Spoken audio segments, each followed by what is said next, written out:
Hi friends, welcome back to our channel. Friends, நம்ம channel இப்போ நம்ம பார்க்க போகிறது ஹெல்த்தியான ராகி பூரி வந்து எப்படி செய்யலாம்னு சொல்லி நம்ம பார்க்க போகிறோம்.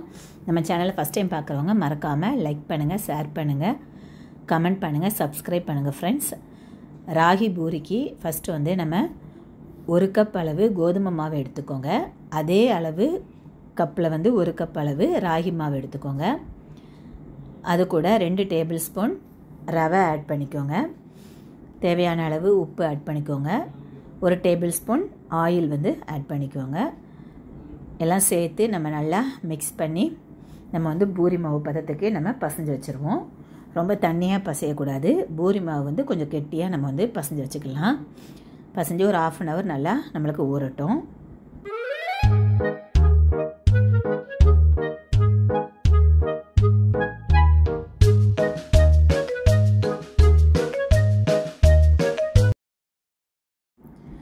இப்போ நமக்கு பூரி மாவு ரெடி ஆயிடுச்சு.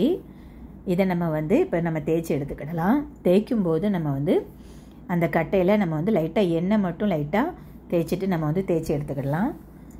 இதில் வந்து நம்ம மாவு வந்து ஆட் பண்ணி நம்ம பூரிக்கு சேர்த்தோன்னா எண்ணெயில் வந்து ஃபுல்லாக நம்மளுக்கு மாவாக வந்து நம்மளுக்கு இருக்கும் பூரி பொரிக்கும்போது. அதனால் நம்ம வந்து ஒன்லி லைட்டாக ஆயில் மட்டும் நம்ம ஆட் பண்ணிக்கலாம்.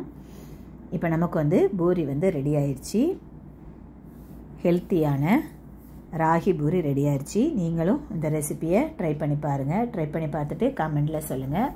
நெக்ஸ்ட் வந்து இன்னொரு புது ரெசிபியோடு நான் உங்களை மீட் பண்ணுறேன். Bye friends.